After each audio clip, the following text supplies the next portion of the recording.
it will not necessarily work kunwari sa kanya or sa another person going through the same thing. Kasi, ito nga, going through mental health conditions, parang experiencing it or having been diagnosed with it, hindi ibig sabihin na pareho sila ng pangalan, pareho lang exact sila ng pinagdadaanan.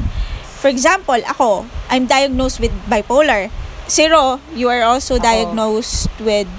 Ako actually, I never asked. Pero ito, I am coming out to everyone na nakakilala sa akin. Actually, takot ako. Pero sabi ko, mas nanaig na ngayon yung gusto ko na maging awareness. Kasi alam ko yung importance of ma-aware lang yung mga tao or loved ones or anyone.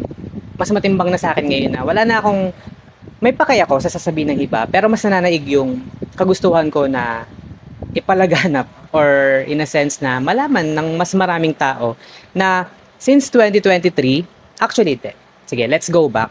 Years back, teens pa lang ako, meron na akong mga struggles about moods, emotions, and many things. So, 2023 lang ako nag-seek help. And then, 2025 ngayon, never ako nag-ask kung, Doc, anong meron ako? Kasi, ngayon kasi, nung medicated na ako, kung ikukumpara ko yung ako sa before, noon, daming struggles na maraming beses ako nag-quit sa trabaho kasi alam ko na hindi ko na maibibigay yung kailangan sa akin na task or na mga output sa relationship. Kaya nasa gilid si Chabeb.